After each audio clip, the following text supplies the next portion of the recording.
pwede ko sabihin na, ay, magandang umaga.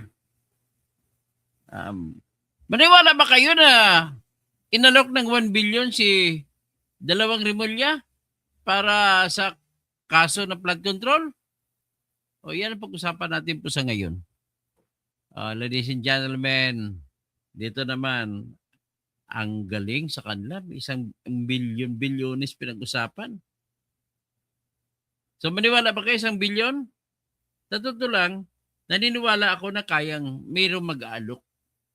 Kasi nga, maraming yumaman, mga contractors. At nakikita ko ang takbo ng kaso. Malamang makukulong mga yun.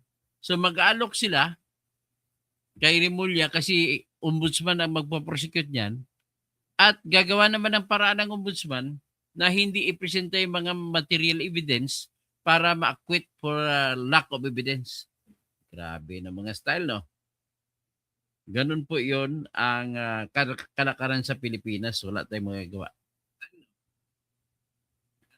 So, ito, ipakita ko lang sa inyo yung anunsyo ng mga Rimulya na inalok doon sila 1 billion. Kapalit ng tulong sa isang tao na may kaso sa flood control. Ito po, pakinggan nyo. Hindi ko alam kung maniniwala kayo dyan o hindi. Kung ako naman, hindi po ako maniwala dyan. Ayan o, tingnan nyo.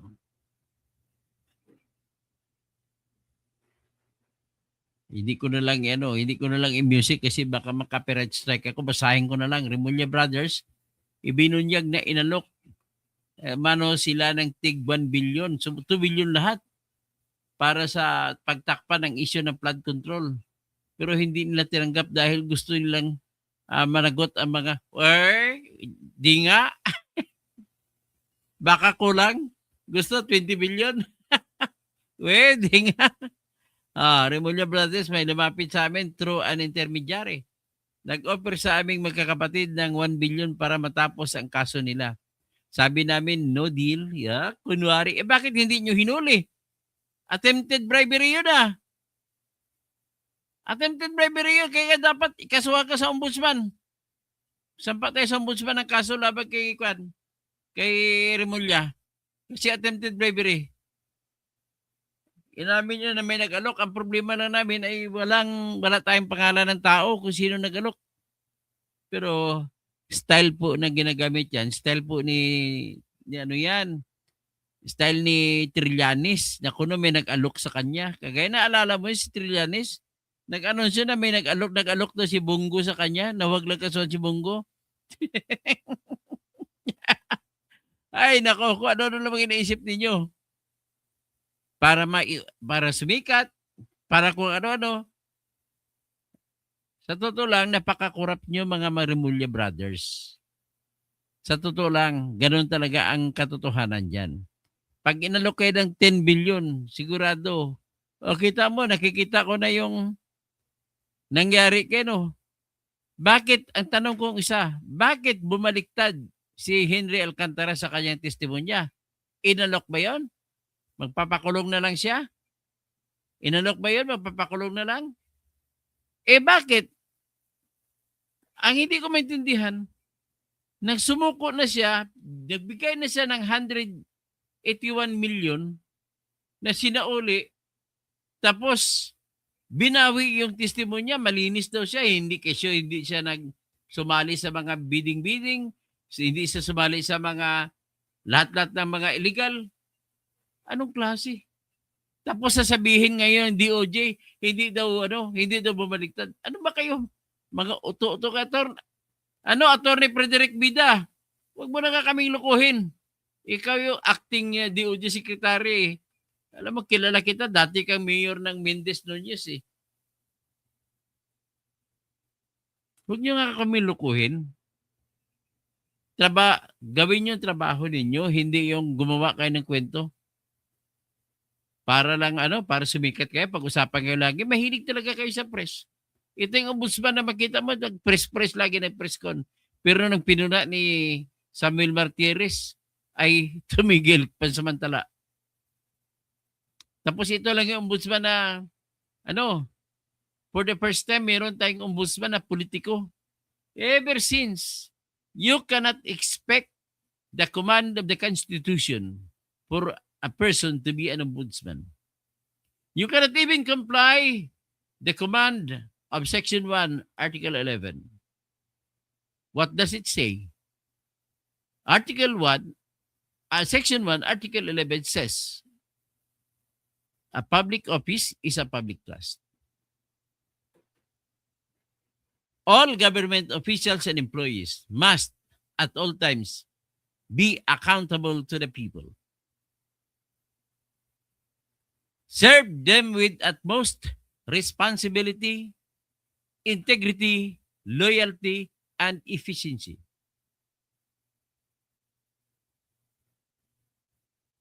Act with patriotism and justice, and live modest lives.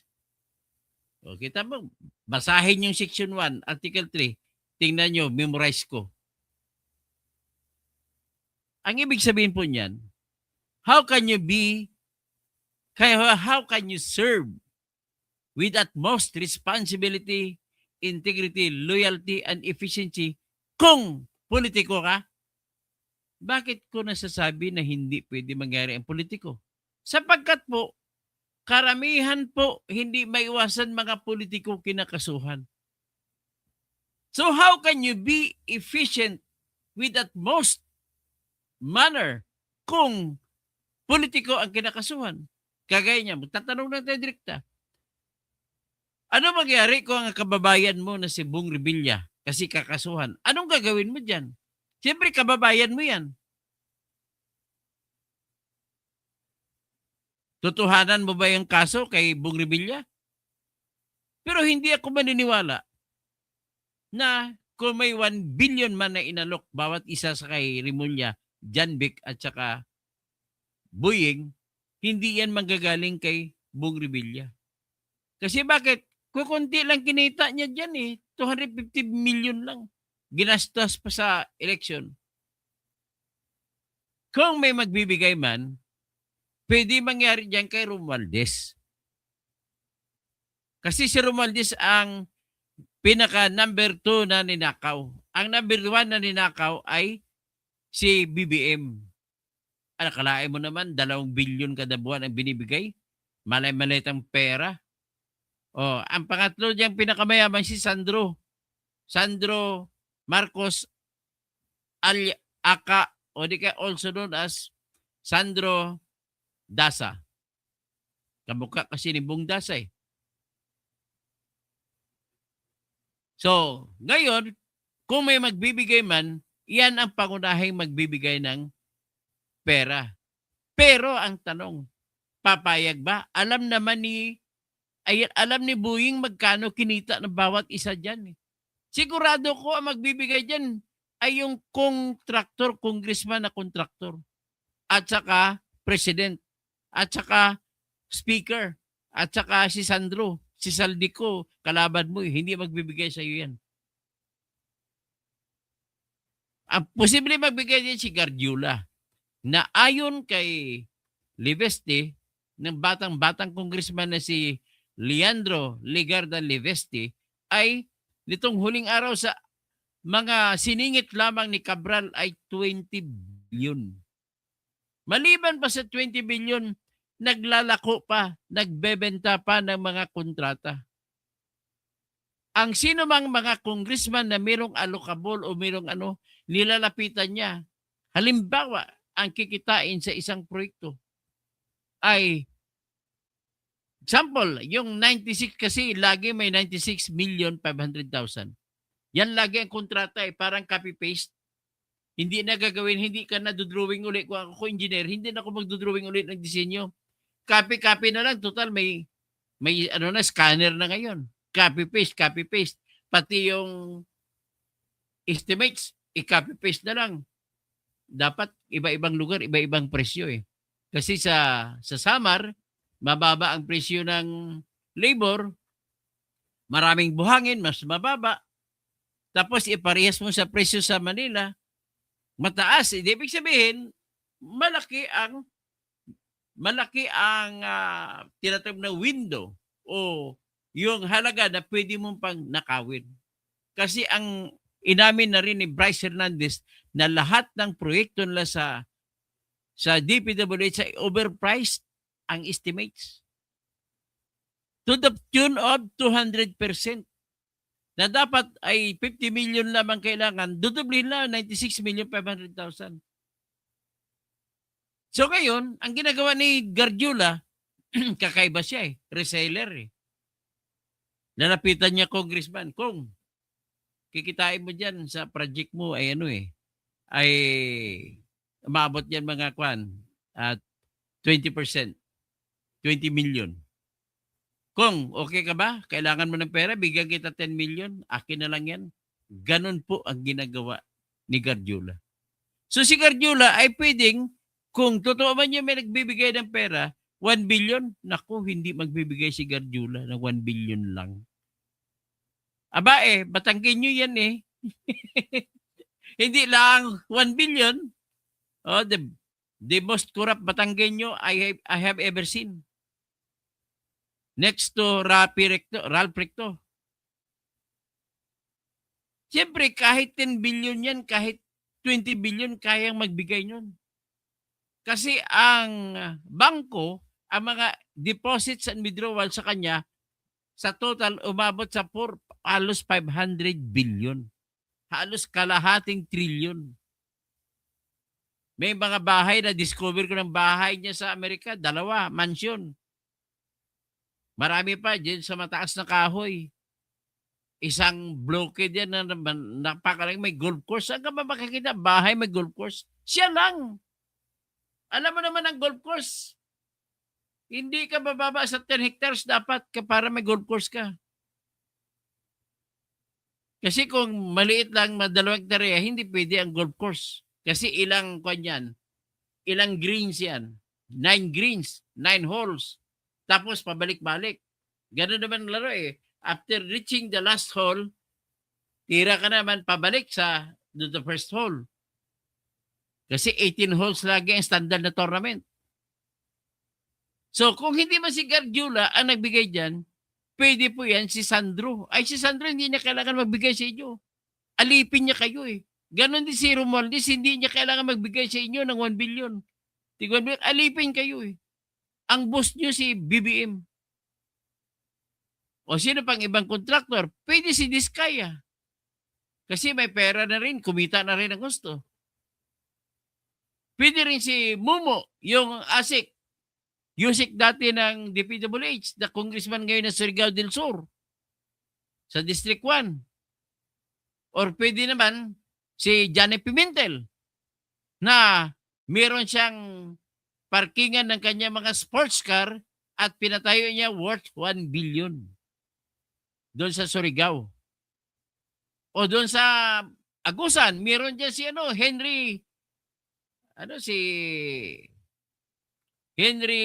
Vicente Lagnada. Aroni Vicente Lagnada. Contractor, pati yung kapatid niya sino bang pangalan? Victor ata. So sino ang magbibigay ng 1 billion sa iyo? Sa totoo lang, kung mayroon man, hindi nyo tatanggapin kasi bakit? At inanunsyo nyo pa. At bakit nyo inanunsyo pa? Anong ibig sabihin niyan, Romel Bengson? Ang ibig lamang po sabihin niyan, ng papalaki. Bakit? Sasabihin, in other words, hindi kami tatanggap 1 billion lang. Ano kami? Easy boy? Ganun po nangyari. Pero ladies and gentlemen, please be reminded. Rimulya Brothers, please be reminded na yung pag-alok-alok ay krimen na po yan. Attempted bribery. So kung attempted bribery po yan, at ikaw po ay ombudsman, obligado ka po na magsampa ng kasong attempted bribery sa mga umaalok sa iyo. Bibigyan kita ng taning. Kapag hindi mo may sasampa sa loob ng 10 araw, ikaw ang kakasuhan ko for colluding with the person who attempted to bribe you. Di ba? Hindi mo pwede sabihin na kung mo tinanggihan mo ay wala ka ng krimen. Ang krimen mo is refusal to prosecute. Dereliction of duty. Sabi nga ni budol pa mo. Budol talaga yan. Kunwari, bida. Ang alam ko lang bida si Atty. Frederick Bida na DOJ, acting secretary sa DOJ. O, yan. Ano pa tuloy salita sa inyo ni ito, tingnan natin isa-isa natin itong mga mayaman na kontraktor. Kontraktor, hindi kontraktor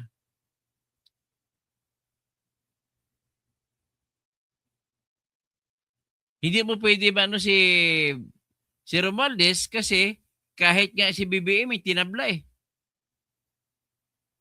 Kayo pa kaya? O, titingnan natin itong mga pinakamayamang kontraktor. Si Dong Gonzales. Wala rito, nasa Amerika. Ilang Kapampangan naman na pinakakawatan. Kasama sila ni Maglangke, si Mayor Maglangke ng Candaba.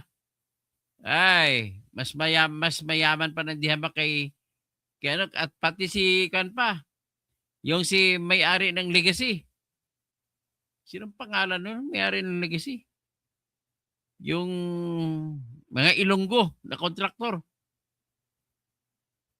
Ito. Pakinggan nyo yung mga style nila. Style ito, yudiput-put pakinggan natin muna si Toby Chanko. Papakita ko lang sa inyo na hindi pwede na si Romualdez ang maaring magbigay o si BBM. Kasi sila yung boss. Ito. Pinagalitan nga ni BBM si ng pondo ng Kongreso. Sa The Spokes ng Billionaire News Channel, ibinunyag ni Navotas Representative Toby Tiangco na pinatawag sila ni Romualdez ng Pangulo sa isang lunch meeting kung saan pinuntirya ni PBBM ang tinawag niyang lavish excesses ng House leaders. After lunch, pinatawag kaming dalawa. Nandyan siya, nandito. Parang ganito. Ganito. May table dyan. So pinatawag kaming dalawa, nandyan siya, nandyan ako. Ang una sabi niya, ilang bahay ba ang, Martin, kayo ni Shaldi, ilang bahay ba ang gusto niyo sa Forbes Park? Gaano karaming aeroplano, helicopter? That is the president's asking, Martin. Yes, helicopter kailangan nyo. Gaano karaming caviar ang kaya nyong kainin? Ilang Ferrari gusto Maraming Ipinakita pa raw ng Pangulo ang listahan ng flagship projects na ang pondo ay napunta umano sa mga proyekto ng mga kongresista. Dahil kayo ni Saldi, kinukuha nyo yung pera ng Congress. So he knew. Yun ang sinabi niya. Tapos may listahan siya ng mga kinuha niya yung cellphone, may listahan siya ng flagship projects na linagay sa unprogram. Itong mga to linagay niyo sa unprogram. Tapos idingit niyo yung mga proyekto niyo. Pinababalik daw kay Romualdez ang pondo sa unprogram funds pero hindi natupad na lalong nagpagalit sa Pangulo. Dagdag ni Tiangco, mariing itinanggi ni PBBM na nakinabang siya sa mga pondong ito. Manatiling nakatutok. Yan nakita nyo? Ito naman, tingnan natin si Mumu at si Guardiola. Mag-body-body itong dalawang ito Isang Surigao nun at isang Batanggenyo. Parehong kawatan. Magkamag-anak sila, magpipinsan bilang kawatan. Isa lang nanay, tatay nila, kawatan. Frozen personal accounts ni Guardiola na bilyones daw ang mga naging transaksyon mula 2010 hanggang 2025. Narito ang exclusive agenda report ni Joash Malimban. Yan, si Itong nakaraang Guardiola. December 18, 2025, ipinag-utos ng Court of Appeals ang pag-freeze sa nasa mahigit 1,000 bank accounts na nakapangalan kay Construction Workers Solidarity o CWS Party List Representative Edwin Guardiola. at sa mga kumpanyang konektado sa kanya. Kasunod yan ng naging investigasyon at petisyon ng Anti-Money Laundering Council o AMLAC. Kabilang dito ang Newington Builders, S.Ang Construction and General Trading at Laurel Development Corporation. Out of 1,193 bank accounts na na-flag ng AMLAC, 55 ang direktang nakapangalan kay Guardiola. Dalawa rito, joint bank accounts nila ni Surigao del Sur 1st District Representative Huling-huli Romeo si Momo. Momo. Matatanda ang si Momo ang pinalitan ni Guardiola bilang representative ng CWS Party List noong 2022. Isa rin siyang dating undersecretary ng Department of Public Works magkasama and sila. Highways. Nang umpisang pumutok ang flood control scandal, kabilang din siya sa co-chairpersons ng House Infrastructure Committee na siyang nag-imbestiga mula sa hanay ng mga kongresista. Ang pinaka-island na utang ng loob ko sa lahat sa'yo. Kung hindi mo gawa, hindi ako makakapagservisyo sa aming bayan. O Yusek, ikaw, Haligi, ang Surigao. Huh! Ikaw ang dapat manungkulan sa Surigao. Huh! Si Edwin Gardiola po, engineer, Edwin Gardiola, di ba mga congressman, di congressman Bobo. Matatandaan nitong nakaraang Disyembre, naghain ng reklamo ang mga pari ng Diocese of Tandag City at ilang abogado laban kay Congressman Momo sa Office of the Ombudsman.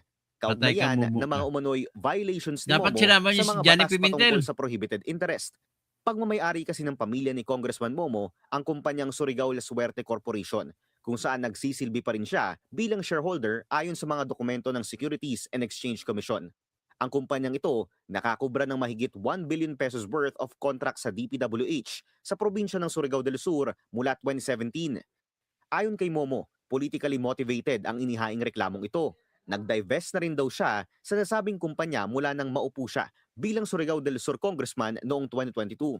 Although tama yun, mayroong nakontrata yung pamilya ko, pero the company was created right after I retired from the Department of Public Works and Highways. Kunwari pa. I retired in the Department of Public Works and Highways in 2017, and then right after that, nag-establish sila ng corporation. And I was even one of the member of the corporation before. But when I become congressman, I divested my interest. Bukod kay Congressman Momo, kasama rin sa natukoy na frozen bank accounts si Dionisio Valencia Torreja, na presidente rin ng construction firm na Torreja Construction Corporation. Ayon sa investigasyon ng AMLAC, may probable cause para sabihing related to an unlawful activity ang mga natukoy na bank accounts. Sa loob din daw ng mahigit isang dekada, mahigit 7 billion pesos worth of transactions ang naitala sa 55 bank accounts na direktang nakapangalan kay Guardiola. Hindi pa kasama ang nasa mahigit 1,000 bank accounts na nakapangalan sa mga Guardiola-owned companies na nakapagtala ng halos kalahating trilyong pisong financial inflows and outflows mula 2010 hanggang 2025. 20 days lang ang ipinataw na freeze order ng Court of Appeals sa natukoy na accounts at nakaschedule kahapon ang pagdinig kung i-extend ba ito o ipahihintulot na muli ang paggalaw ng financial assets ni Guardiola at ng mga kumpanyang konektado sa kanya. Humihingi pa ng update ang BNC sa Court of Appeals at AMLAC kaugnay sa naging desisyon sa naturang pagdinig. Sinubukan din namin kunin muli ang panig ni Congressman Momo pero hindi pa ito sumasagot sa aming mga mensahe. Para sa agenda, Joash Malimban, Billionaire News Channel. Posible, dyan ang galing ang 1 billion na alok. Pero bakit? Ang tanong ng bayan ay bakit hindi kinasuhan? O ito naman, mga Guardiola nakipagsabayan sa Diskaya. Pwede rin mga Diskaya ang nabigay.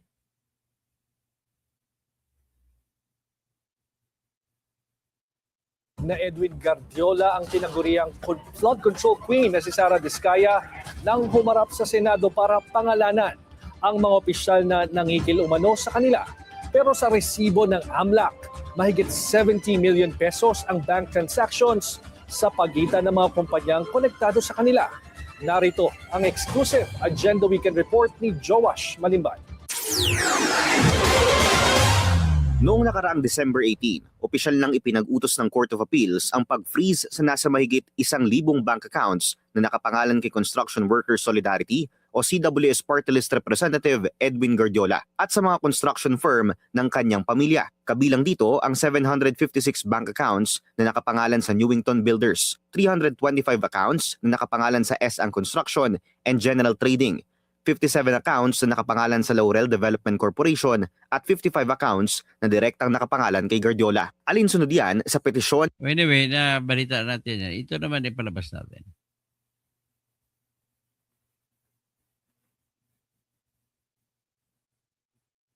Oh, maaaring mga ito ang mga posibleng magbibigay tig 1 billion. Pero wala, small time. 1 billion, small time. Yan. Ang mga contractor na sina CWS Party List Representative Edwin Guardiola at magkapatid na Eric at Edvic Yap laban sa Bilyonaryo.com. Nanghihingi sila ng court order para pigilan ang website na ilabas ang freeze order ng Anti-Money Laundering Council o AMLAC sa assets ng mga mambabatas. Dahil sina Guardiola at Yap Brothers sa flood control corruption scandal. Umabot daw sa 479.5 billion pesos ang naging transaksyon ng frozen bank accounts ni Guardiola sa loob ng 15 taon. 300 bank accounts at 16 billion pesos worth of properties na konektado sa mga Yap naman ang frozen na. Manatiling nakatutok. So yan ah. So nakita na ninyo kung gaano katindi itong mga kontraktor natin. So sisiw ang 1 billion.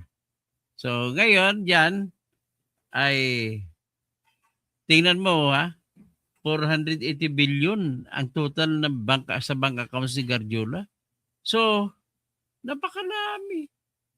Mahalos kalahating bilyon ha. Oh, tingnan natin ito.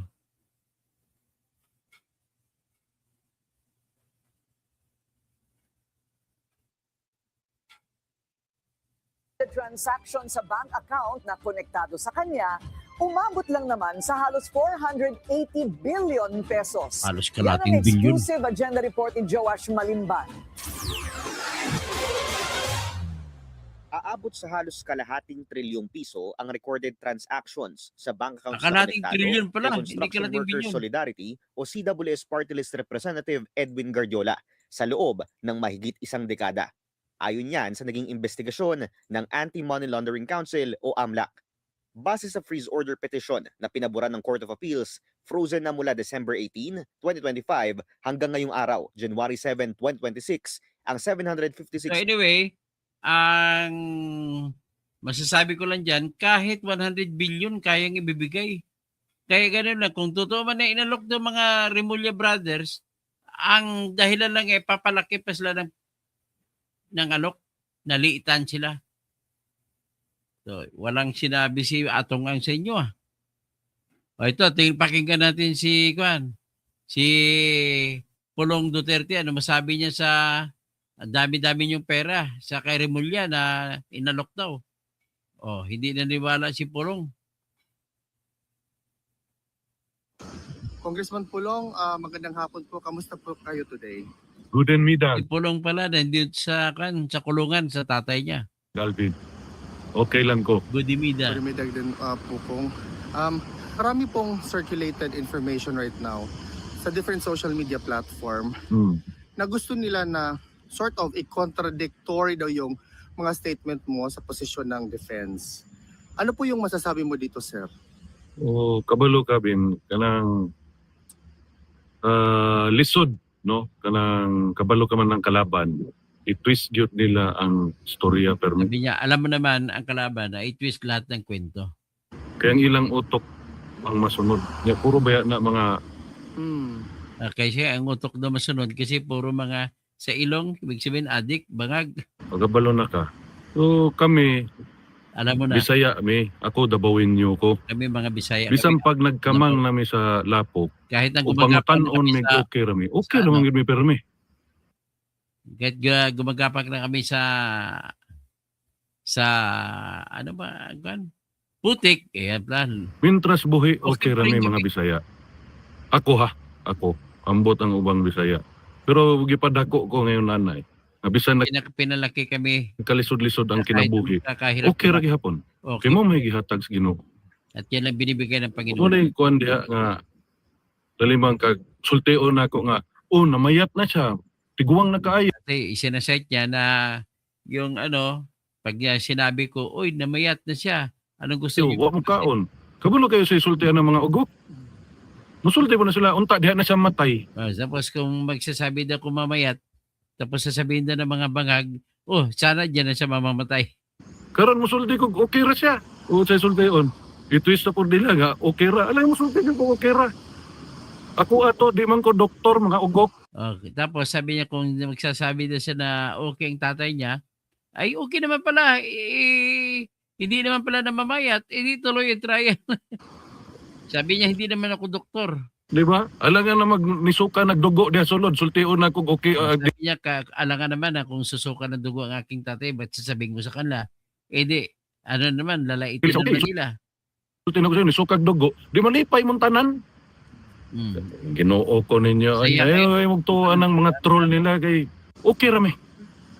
Okay Sir, lang on a kami. different note, sinabi din ni Congressman Leviste na isa ka sa 4 na pinangalanan niya na walang non-allocables sa budget. Sir, anong masasabi mo dyan? 2022 pa man ko ay budget. So may labot na ko. Di. Sama sa akong gisulti, kami mga tabuin nyo, di may gutomon o way suporta ng national government. Sa akin sabi, hindi kami gugutom kahit na walang suporta ng national government kasi mula about 2022 wala na siyang budget. So 2021 lang atang budget niya, yung 51 billion. Di may mga matay. Diba? Mahimo pa hinoon mi o sa dawaton parehatong sulti sa kuha. Ingnan nas pulong, tagaan ako sa 5 billion basta cash dayon 40% madto sa Tambaloslos. Unsa may proyekto na to ana? Sir, sinabi din ng dalawang Remulla brothers na somebody tried to bribe them with a 1 billion pero they actually refused daw. But as to the details po, hindi po nila sinabi kung sino. Pero marami pong nag-react, sir, na ito daw ay kriminal. So dapat nila ini-report. Ano po yung masasabi mo dito, sir? May labot na to ana. Magstorya-storya sila, opera sila 1 billion. Ano man pakialam ko hindi ko magkwento-kwento sila ganun. May labot na to ana nila. Ano wala akong kinalaman. Ano ila po storya, wa sila gisulti pangalan. O bakit sila magkikwento na wala namang binabanggit na pangalan? Di ba? Para unsa? Para sa niya? Para relevant mundo ha. Para magliliban silang dalawa. Storya hitagabok ay. Ay, kwentihan mo ako. Sir, just to conclude this interview, ano po yung masasabi ninyo sa mga kababayan natin na talagang hanggang ngayon, more than 10 months na po, nandito pa rin at sumusuporta sa pamilyang Duterte? Ik heb dorst. Ik heb honger. Het spijt me. Dank u wel. Maraming salamat, Congressman. Ang gobyerno nagsalita na ng salitang Netherlands. Marunong na siya. Ibig sabihin, matagal na pala siya doon. Kasi natuto na magsalita ng salitang Netherlands eh. Salitang Dutch. So anyway, hanggang dyan lang po ang ating ngayon, live stream ngayon. At magano lang ko, Charlie Whiskey, na may iro ang City of Davao. Gikan man na sa national government. Ira. Proud Pinoy.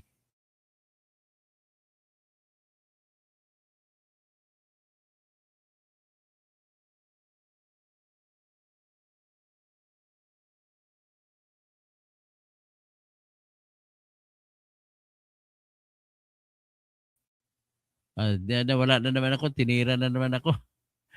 Buwan, sinungaling. Tapos, true, kailan na maghirap mga Duterte. Rodi Rabi, Dr. Kasing, you're always in my prayers. Ben Marwerte, kailan ba yan maghirap? Basti, binabula mo na naman kayo.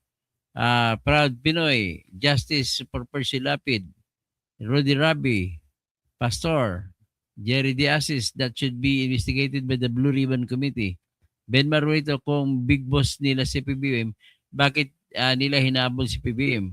Bakit nila, siyempre, presidente boss nila Yun ang nagbigay sa kanila ng pwesto. Tapos bigay lang nila 1 billion, hindi siguro totoo yan. Kwento nga lang yan. Makuturungin mo Basti, Sagmita, Mumu, Mamaw, talaga sa ibang kahulugan. Dens Ramirez, pwede mali kwento ni Toby. Sailing version yan. Dapat galit presidente, pinapubliko niya yung usapan General Torre, okay? Bakit di niya pinangalanan yung mga nag-offer? Dapat nga pangalanan niya. Ikwento mo sa pagong Leila de Lima, Bam Aquino. Yun. Tapos hindi ako maniwala sa brothers na yan. So Paul Carina, Toto Kausing, kaya natin kay tinanggap ng Rimulya ang 1B kasi pinagtakpan nila ang mastermind. Arturo Arabit, Budol Pamor, Mine, Romel Bengson, Pabida, ang style ng mga Rimulya. Akala siguro maniwala na imbang bigat, tirador. Sige, K3R, inalok sila ng bilyon sa panahon ngayon. At hawak nila ang gobyernong ito. Kayang-kaya nila ikulong ang mga Rimulya pa. Sa Ben Marhuerto, 250 million per year. Lina Barca, kakagalit sila. Pakapalan na lang sila ng mukha. So, Lynn Barca, Ben Marhuerto, Otiksom, pinagluluko lang tayo ng mga yan, Dok. Pinagkatiwalaan pa ba natin yung mga yan? Lina Barca, kung totoo, inalok nila sila attorney, but hindi nila kasuhan ginagawa. Tama, dapat ang ganun ang logical dyan, kakasuhan nila. Okay, hanggang dyan lang muna tayo.